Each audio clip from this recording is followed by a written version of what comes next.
Good morning. I am Ivo Daalder, president of the Chicago Council on Global Affairs, and this is World Review, a weekly program where we sit down with some of the world's greatest journalists to talk about the news that happened over the past week. Today with us is Steve Erlanger, chief diplomatic correspondent in Europe, joining us from Belgium, from the New York Times, from Belgium. Steve, wonderful to have you. Thank you. Susan Glasser, staff writer and columnist for The New Yorker, is joining us from Washington, D.C. Susan, wonderful to have you. Thank you so much, Ivo. And Peter Spiegel, the U.S. managing editor of the Financial Times, is in New York City. Peter, wonderful to have you here. Thank you for having me again.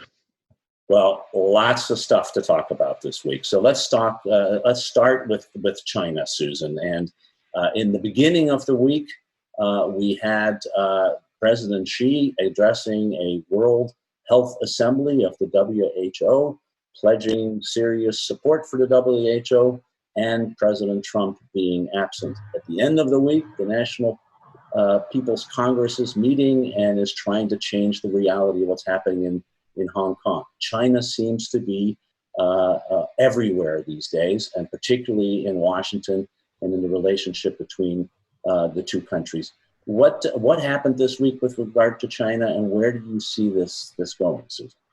Well, it's really it's an old adage in politics, but I think it's proving its worth once again. A crisis is a terrible thing to waste from the point of view of especially authoritarian leaders. That I think is what you're seeing play out right now in China with the decision in advance of the Party Congress now convening to essentially move rapidly to finally assert more dominance by proposing this new set of national security laws that would essentially give them even fuller control over Hong Kong, and I think many people believe would spell the end of the one country, two systems structure that has prevailed since the British handover of the territory in 1997. And, essentially this is under cover of pandemic, doing what many people expected would be the outcome of last year's mass protests in Hong Kong at a time, of course, when the protesters cannot gather.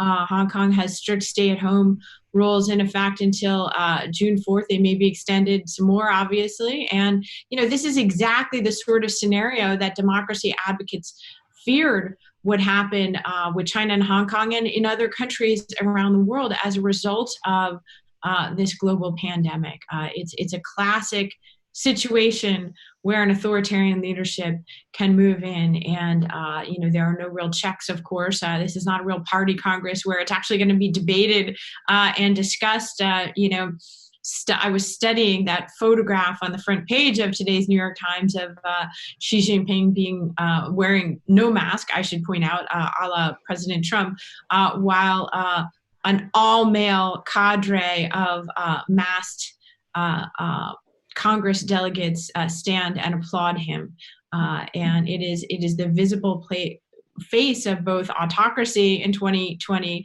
and also the pandemic. I think those two things fused together are what we're seeing.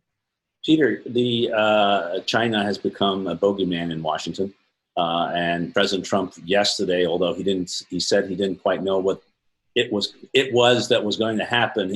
If it happened, he would act very strongly. And this morning, I think Secretary Pompeo made clear that the United States would strongly condemn a move in this way. Do you see this as really deepening, as sort of a turning point, another turning point in the relationship between the United States and China? Yeah, I think I do, and I think part of the reason also is there is bipartisan support right now for lack of a better word, China bashing. You've seen some legislation moving through Congress on, even delisting Chinese companies that listed in the New York Stock Exchange. You've seen push for more sanctions and related issues, and no move by the administration to take down any of these tariffs. You'd think in a time of global pandemic and global economic crisis that they would do. The markets have reacted very badly to this. And so I think you are going to see, particularly in a political season where clearly the Trump administration has decided and the Trump campaign has decided the way they are going to hit Biden is soft on China. Now, I think it's a hard argument to make when the president himself was praising China's response to the pandemic just 2 or 3 months ago.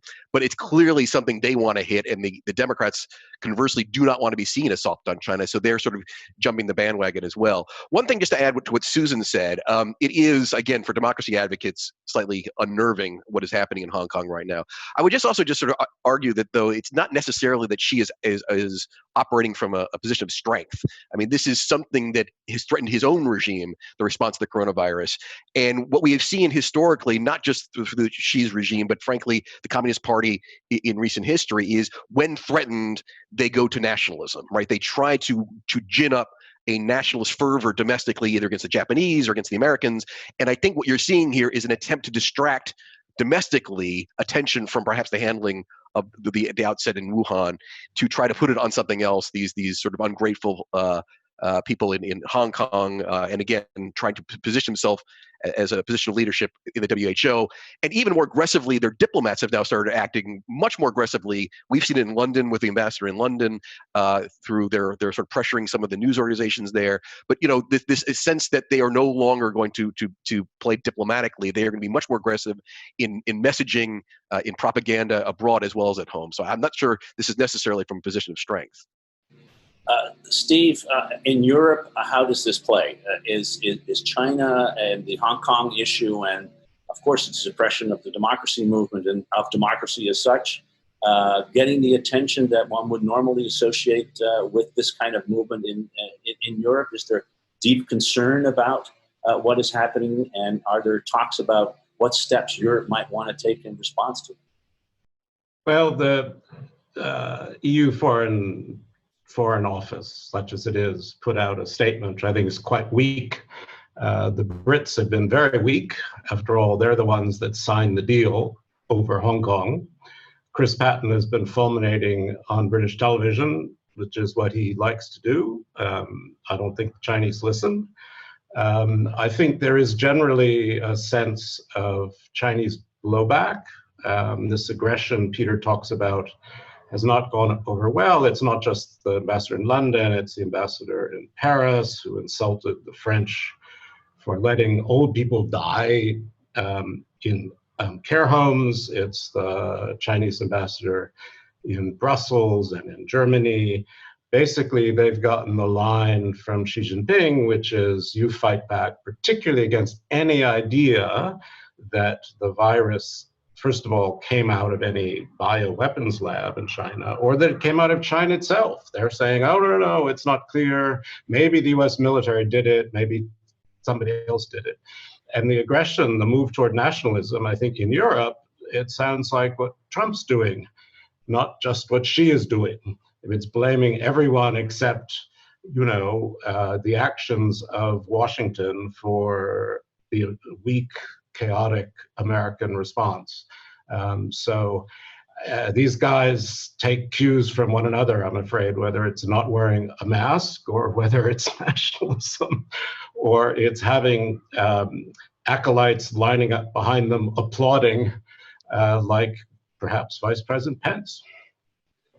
Susan, Peter and Steve both emphasized that in part what's happening is a sign of weakness as opposed to a sign of strength in China. And yet what we have also seen this week is China moving quite forcefully in the WHO to try to fill the vacuum left by the United States, which has decided not only to cut funding, but perhaps even to withdraw from the World Health Organization and say, we're here to help the world, $2 billion over 2 years for the response to COVID-19. And we seem to have a real game of trying to figure out who should lead in the world, and the Chinese trying to fill that vacuum. Is that something we should be concerned about?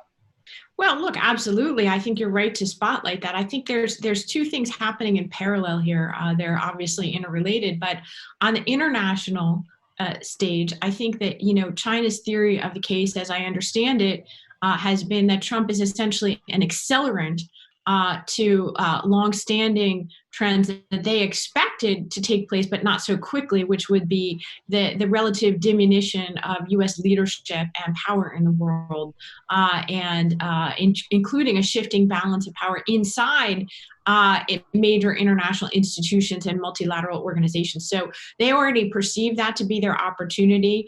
Their previous to the Trump era, had been a certain ambivalence from the Chinese about whether and how to play more of a leadership role, which comes with obligations, including having to put your money where your mouth is and actually pay for others.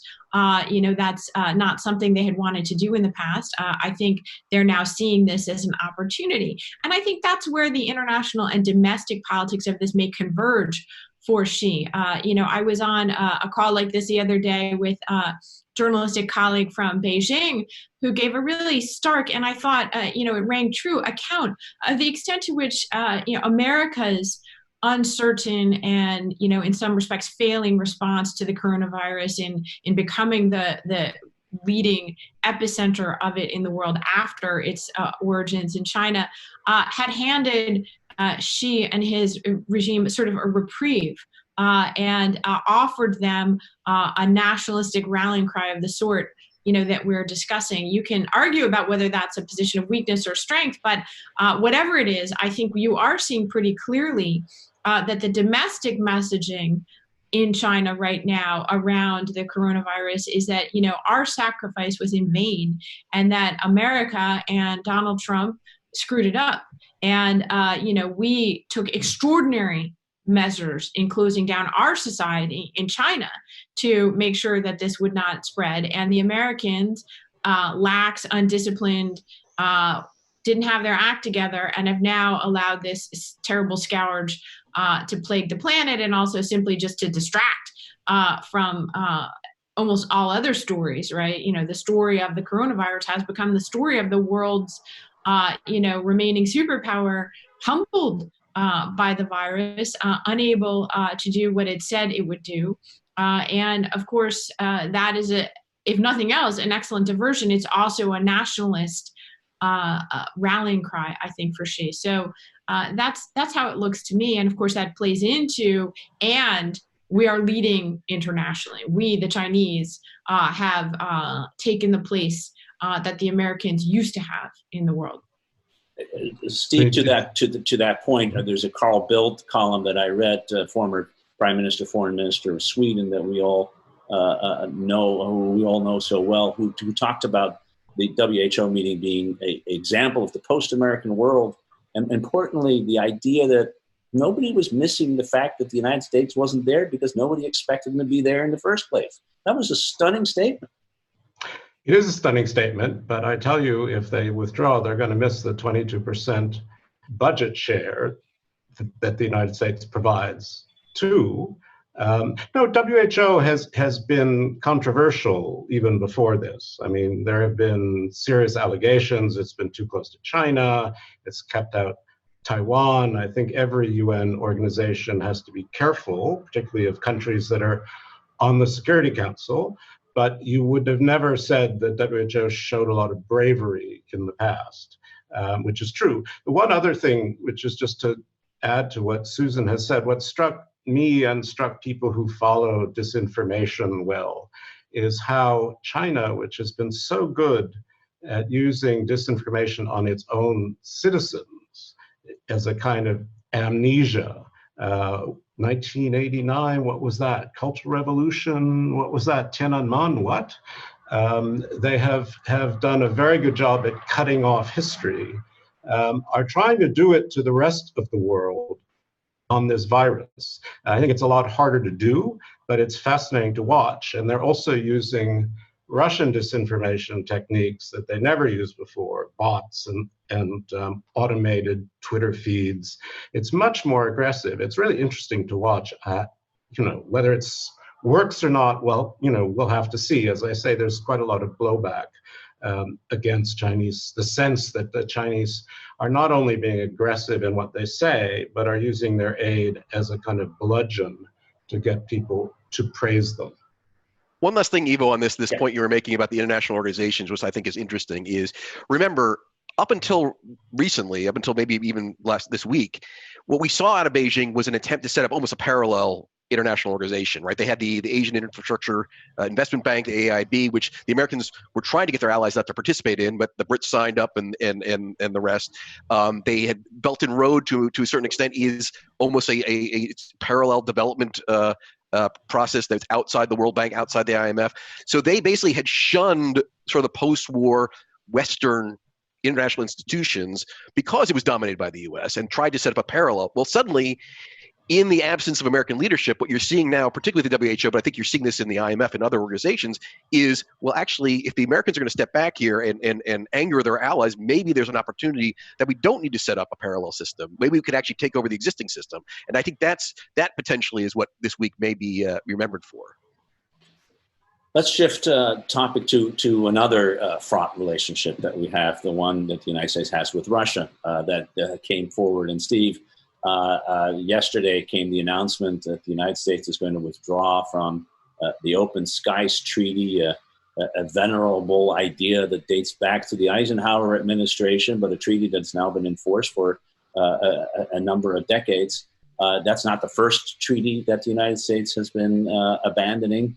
But what does that say about the relationship between the United States and Russia in particular, and generally about how we should think about managing the arms competition that exists around the world? You're quite right to say it's not the first. The Trump people have gone out of their way to pull out of a lot of multilateral deals, beginning with the Iran nuclear deal, which upset their allies quite a lot. And then they pulled out of the INF treaty, the Intermediate Range Missile Treaty with Russia.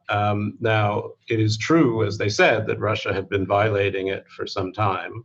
But at the same point, it did keep limits on intermediate missiles. Now, the United States was unhappy with the treaty because, frankly, China, which has a small but growing nuclear arsenal of about 300 weapons, has almost entirely intermediate range missiles. So not being covered by that treaty, which was a U.S. Russia one, Washington said, well, let's try to get the Chinese involved. Now, that's never going to happen, I don't think.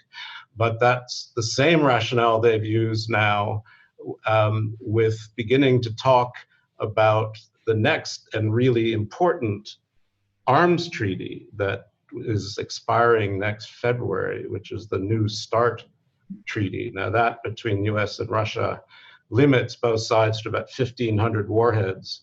A lot of people think it's really important. I happen to think it's really important. And again, they're trying to push the Chinese into these talks as another superpower. Again, the Chinese have shown no interest in it. And then Trump's new arms control guy said the other day that, they could bludgeon Russia and China into talking by outspending them. Well, it made me laugh because they could certainly maybe outspend Russia at this point, but I don't think they're going to outspend China. That seems a bit rich. Now, the treaty we're talking about now, U.S. has the Open Skies Treaty, which, as you say, is about 30 years old. It was before satellites were very good, and it allowed the U.S. and the Soviet Union, then Russia, to overfly each other's territory with specially designed sensor planes, with cameras looking for military breakouts and looking for violations of the very treaties that Trump people want to kill. Now, the Europeans are very upset about the Open Skies Treaty because, frankly, they have Russian troops very close to them. The Americans say, rightly, that the Russians are violating it by not allowing flights over Kaliningrad, which NATO believes has Russian medium-range missiles that could have nuclear weapons on them or not. It's hard to tell. Or over Georgia or other things. But at the same point, feels like throwing out the baby with the bathwater. The Americans have said, with satellites are so good now, you don't need them quite as much, the planes, But if that's true, then why are the Europeans so upset that the Americans want to get rid of open skies? So it is a big issue, and China is wrapped into everything. I mean, I think this is as much about China, again, I'm afraid to say, as it is about Russia, and Washington's turn toward China as the next big thing. Now, whether it's going to be the next big enemy or the next big whatever, but it's the China obsession, which I think drives all of this. Susan, help us understand what the sort of the negotiating logic is by, and this is not the first time it's on Iran, it's on, as Steve said, it's on the INF treaty. We love these treaties, but the other side's not adhering to them, and we want a better one, and the way to get a better one is to walk away from it. What's behind the logic? Well, first of all, I agree, except with the first part, which is we love these treaties. I think that, you're seeing the confluence of two of the big picture themes of foreign policy in the Trump era converging around these issues. The first is a rejection of multilateralism and a rejection of any international binding rules, laws, treaties, institutions. That is a core part of the philosophy of some of those who have advised Trump from the very beginning, and it comports with his own instincts as well. And so, it's not just on arms control, it's also on the Paris Climate Accord, it's also the Iran deal, as you pointed out, and it's a general aversion to operating with any permanent allies, which is why in every single one of these cases, you have essentially the fraying or disintegration of the partnership with Europe, which had been, embedded in the theory of the case behind, America's presence internationally. And by the way, largely with Democrats and Republicans. Essentially, you have Trump, and in particular, some of those who worked with him, especially his most recent previous national security advisor. He's on to 4 national security advisors, which, by the way, is a record since the position was created in the aftermath of World War II. The current guy is pretty much of a non-entity who has no real experience in national security or foreign policy matters such as arms control. But the previous occupant of the position was John Bolton, who, of course, is probably everyone tuning into this knows was, essentially the arch enemy of the almost any international treaty that the United States sought to bind itself to. So I think this represents, an extension of that Boltonism and that theory of the case. But again, it also fuses with Trump's own desire to withdraw from things. So that's part of it. The other part, as Steve said, is the current ascendant anti-China mood in the United States. And by the way, people are treating it as big news this week, the idea that, well, we're going to get rid of the Open Skies Treaty. We're going to demand that the Russians reconsider New START unless the Chinese are party to it. That actually is not new. This is a new push in part of that diplomacy, but this is something that I have heard and others have heard from almost day one of the Trump administration, which was this idea, well, we're just going to scrap the old arms control regime and bring in China because that will reflect the reality of the world as it is right now. Billingsley was quoted, I think, calling this the, quote, trilateralization of international nuclear arms control. To which I would say, yeah, it's a pipe dream. And I would be very cautious if I were reading these stories and coming fresh to this push. First of all, of course, it's an election year in the United States, and neither China nor Russia is going to be making any agreement with the Trump administration until they see what happens in November. So you can take that one to the bank, regardless of what the ultimate prospects for this is.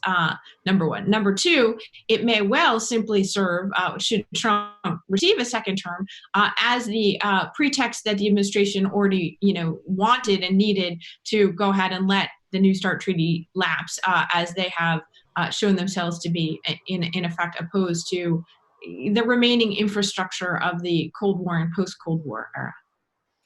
Peter, in Europe, of course, a lot of these arms control agreements are about the security in Europe, and there is this sense that that Europe is sitting now in between the United States and Russia, and China actually starting to play part as well, as the big decisions about security get made over their heads. How does this play out, and what, in fact, could Europe do about it? Well, yeah, and just to reinforce this, I mean, the Baltic states, for instance, actually really like open skies. I mean, remember, it was not too long ago that there were actually incursions by little green men, not only in Ukraine, but there were sort of incidents along the Estonian border. I mean, there are reasons to have these overflights in the European mind as to making sure that everyone has eyes open about what is happening. We've seen Russian bomber planes flying pretty close to the UK. So the Europeans are having to deal with this in a much closer reality than the Americans are. And again, the Russians have always tried to do this, to try to, a lot of their motivation in the Ukraine crisis was to try to cut the Ukrainians out of the conversation. And the Obama administration, very clearly said, no, we're not going to talk unless the Ukrainians are involved. And so there is, the Russians, in many ways, this is in their interest to cut the Europeans out of this. One point, just to follow up on your question to Susan, though, which is, frankly, what is the strategy here? And I think Susan's right in the fact that a lot of this is not new. It is Boltonism, but not even just Boltonism. There's always been a strand in, frankly, even both parties, the national security establishment, they were always a bit uncomfortable with some of these treaties. They've been arguing the INF treaty has been consistently violated. The Open Skies has been violated. But I guess the problem here is the so what? What's next? There is not an actual strategy here. There is, it's always easier to tear down than build up. From treaty to treaty to treaty, including the Iran treaty, they've disliked it from the beginning.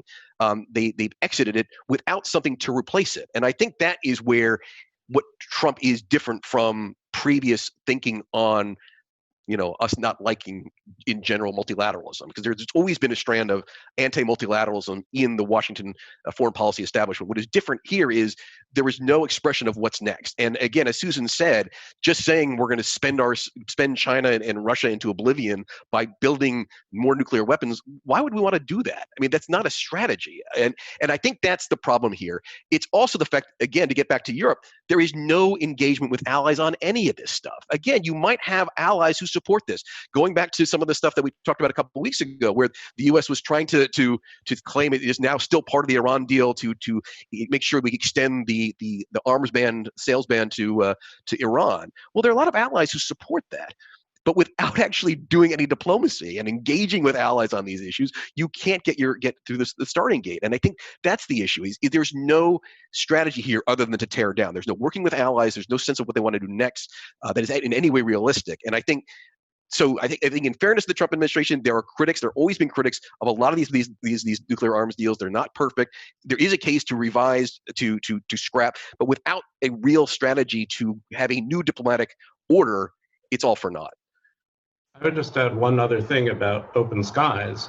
It is not just a bilateral treaty, and there are 10 European countries that want to keep it, despite America wanting to get out of it. Now, I don't know whether Russia is going to go along with that, but certainly the Baltics are among them, and Sweden and others. So unlike INF and New START, this is not bilateral, and America's allies are really unhappy with this. Yeah, I think there was a meeting in Brussels at NATO headquarters just this afternoon, your time, to discuss this. And I know there was no statement coming. At least I haven't seen it yet. Before we got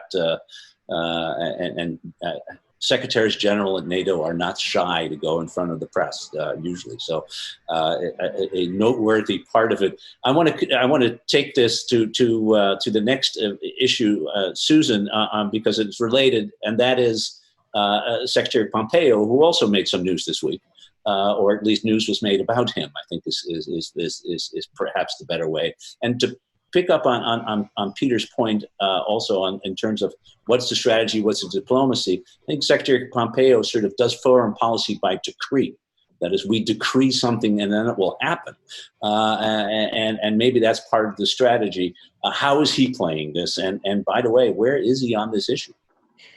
Look, he's essentially been nowhere, which has been a fascinating element. I mean, you could say it's the incredible shrinking, State Department is the incredible shrinking American footprint in the world, as reflected by Pompeo, who in many ways, as I found in sort of spending all this time last year reporting a profile of him in the New Yorker, essentially is the most hyper-political Secretary of State in domestic political sense that, of the modern era. And that probably includes Hillary Clinton, who was the other most kind of focused on American politics.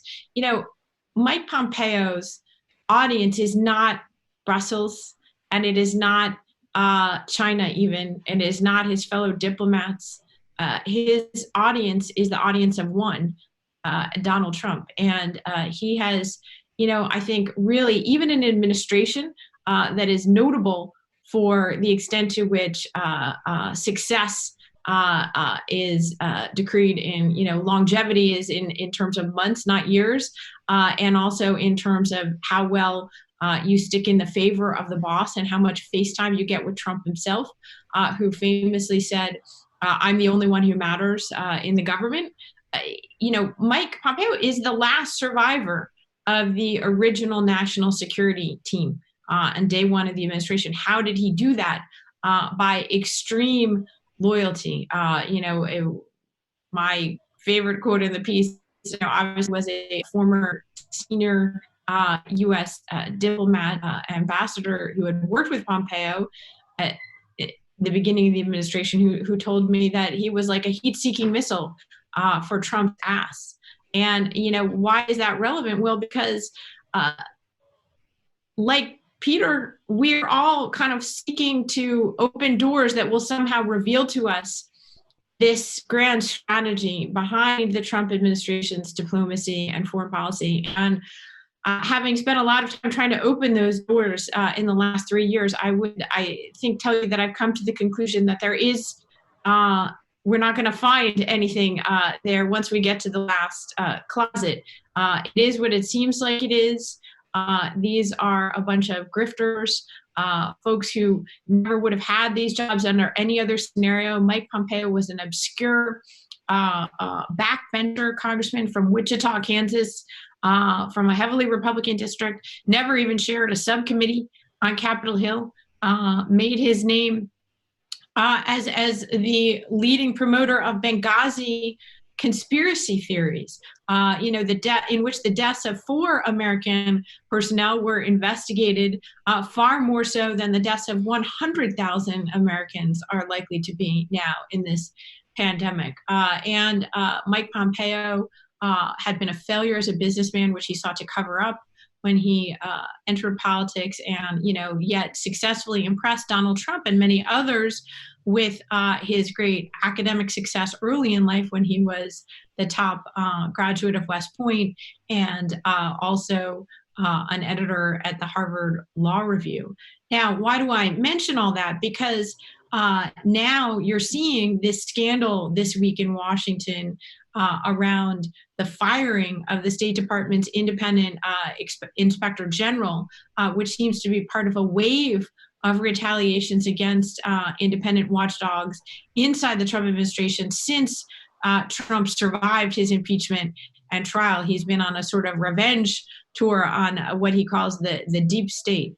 And at the State Department, this inspector general was investigating Pompeo for essentially treating the State Department as like a Republican congressional office, inviting in donors and celebrities and Republican office holders or would-be office holders to the State Department, and traveling repeatedly to Kansas as opposed to overseas as he tried to figure out whether he would run for a Kansas Senate seat, and just generally integrating his wife as well, as an arm of his political operation in the same way that he operated when he was a member of Congress from Wichita. And, to me, that scandal is sort of a metaphor for why we don't have some strategy that is bigger than its parts. The strategy is personal and political survival, whether it's for Mike Pompeo or for Donald Trump. Peter, I don't know if you want to comment on this, but I also want to get to Europe yeah, just very quickly, because I do want to get to that Europe item we were going to talk about. Susan is so right. I think what was interesting to me is he has survived. Pompeo has survived for the reasons Susan said, because of this extreme loyalty and his ability to suck up to the boss. At what point does this clearly personal effort to bolster his own political standing, perhaps for a 2024 run, begin to anger Trump? Because the one thing Trump really doesn't like is someone working for themselves rather than the great man himself. And what is very clear from all these revelations that Susan was talking about is Pompeo has been working very hard. First, he thought maybe a Senate run in Kansas, but now eyes to 2024 for presidential run. Again, these dinners that have been revealed recently that were happy at the State Department with big Republican donors, with celebrities, these kinds of things are very clearly an effort to get a call book for fundraising for 2024. I think that's been reported before. So at what point does his extreme loyalty, does Trump turn? Because we've seen this happen repeatedly over the last 3 years, that anyone who tries to stand out on their own in challenge to the boss man will get pushed out. And I think that's worth watching for the coming weeks. Well, just a quick caveat, if I may, Ivo. Number one, have you ever seen Mike Pompeo give a speech or campaign? Because he, as I asked a senior Republican donor when I was reporting my piece about this and about those dinners, and the donor said to me, well, he can run.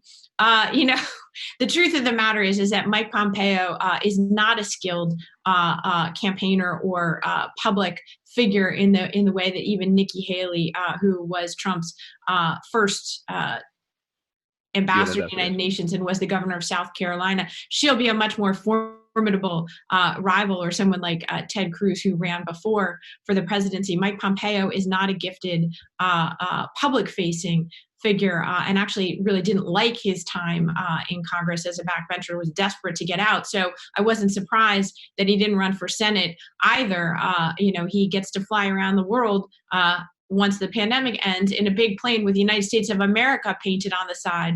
And I always was of the view that he would keep that job until he was dragged out of it, which I don't foreclose the possibility that he could, of course, be forced to leave or find it untenable to go forward. But this deep into an election year, Donald Trump isn't going to find a new Secretary of State who's easily confirmable. So, I would suspect that he's in it for the duration at this point, at least of the first term. Let's spend the last few minutes that we have on Europe, because a lot is happening in Europe. And Steve, you've written a lot about it. Peter, of course, you've reported on it. Let's start with the big news that the French and the Germans have now agreed to a 500 billion euro stimulus package.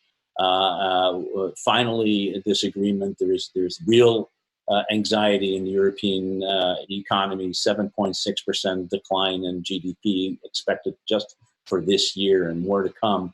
How did we get Macron and Merkel finally on the same page? Yeah, I mean, the reason I wanted to talk about this story so much is, as Steve well knows, being an American in Europe sometimes can be what's the word I'm looking for? Some patronizing. You just don't understand Europe. You just don't understand Europe, you Americans. This is one where we understand, because they keep referring to this as Europe's Hamiltonian moment. All right, just very briefly, if you'll bear with me. Everyone who studies American history knows in 1790, Alexander Hamilton decided to assume all the debts of the states, right? So we have federal debt, and that really created a fiscal union for the United States. There used to be, currencies in Virginia and Pennsylvania. Everyone was issuing their own currencies. This is what created basically a federal U.S. economy. Europe has for years, since the creation of the euro, tried to do the same thing. I wouldn't say Europe, but basically the South, the French in particular, have said we cannot have a single currency without a fiscal union. We just can't. And this is really what drove the Eurozone crisis. If you have a single currency, but you don't have a budget or a debt instrument, you end up with Greece suffering while Germany grows. There's no way to sort of transfer those things one way or the other.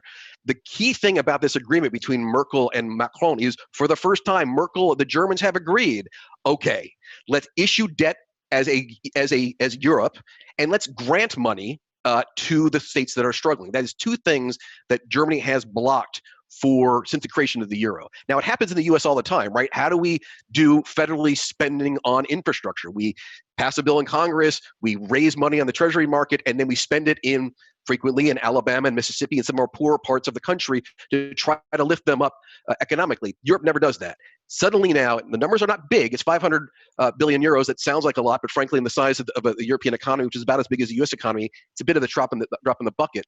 So the reason this is important, though, is the principle. It's the principle that the Germans have always prevented from happening before, even during the Eurozone crisis, which is they are always deathly afraid that big, rich Germany is going to be plundered for Italians, for Greeks, for Spain.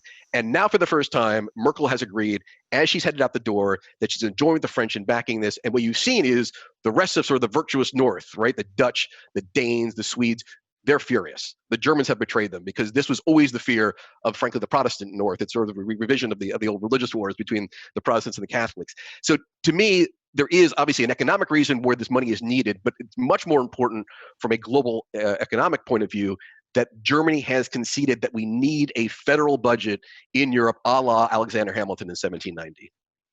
Steve, they may write one day a musical about this moment, perhaps. Sorry, Charles Michel. I want to hear your perspective on this too. But in addition, you wrote a piece a few days ago about the big debate inside Europe about where stimulus money should go to, whether it should be directed towards ensuring a green rebuild or growth, as if the two were somehow in competition. And the big debate between the West Europeans and the East Europeans about how do you re-stimulate the economy and where should that be directed? Should it be to deal with climate change issues while growing, or should we just get growing as well? Love to get your sense of that too. Well, just to do it briefly, I love Peter's enthusiasm. Oh, it's true that way. Yes. You know, it's great because we met over. By the way, because we met over the Euro crisis. That's right. That's right. The Greek crisis when Peter was in Brussels. I agree with him. I think it's two taboos that have been broken. Now, Merkel says they're one-offs. But you know, Macron is not thinking this is a one-off. Macron's thinking, we've broken the taboo. We'll keep pushing. He wanted €1 trillion. She got him down to 500. The Commission needs to make a proposal. But given Germany, because France and Germany are basically the captains of two teams in a way inside the European Union, the South and the North. And when they get together, it's very hard to resist. So there'll be a fund that will have some grants, not just loans, but it's got to be fought through and agreed to by all 27 countries, including their parliaments. So it's going to be complicated. The problem is it leaves out a bit the Central and East Europeans, which are an important part of Europe. And I think Brussels often forgets that they exist. They sort of patronize them, right? The way the Russians think of the Ukrainians as Mali Brati little brothers. That's kind of the way Brussels thinks of Hungary and Poland and the Czechs, but they have votes too, and they have interests. And this brings us to the other topic, which is really important, which is you have this COVID crisis, this desperation, the economies are tanking, they're paralyzed, people losing their jobs, debt is going up. Do you fight that with everything you have? But what about climate change? Because the European Union had said that this was going to be their big push, which was the Green Deal, to get Europe to be carbon neutral by 2050, which is not that far away, to get it to be 40, even 55% under the levels of 1990 in the next 10 years, which is a big, big shift. And that's going to be expensive. So the religion is, investing in the Green Deal is a growth thing. It's for growth industries. Why invest in dead industries when you can invest in the future? And that it is our engine for renewal after COVID. But I think there's going to be a great big battle because there's going to be a lot of political pressure among very angry populations who are not happy that their countries weren't prepared, didn't have masks, didn't have ventilators, saw what was going on in China like some movie that had nothing to do with them. There's going to be a big pressure on them to get jobs going again. There'll be already a lot of lobbying from the airlines, from all kinds of old industries. Now people will begin to put conditions, like the French have offered Air France KLM money if they cut their carbon, right? But it's a big, big battle that's in a way to the side of this wrangling over the recovery fund. It's part of the wrangling over this next 7-year budget. And as usual in Europe, it's very technical. and fascinating, and deeply, deeply political at the same time. Lots of fighting still to come. We're going to get back to this in the next World Reviews in the next few weeks. But for now, really want to thank Steve Erlanger of the New York Times, Peter Spiegel of the Financial Times, Susan Glasser of the New Yorker for a really excellent, in-depth discussion about some of the key issues that confront the world today. Thank you all for joining us. Have a wonderful Memorial Day weekend, and we will see you again soon on another Friday for World Review. Thank you. Thanks, Ivo. Thank you. Thanks.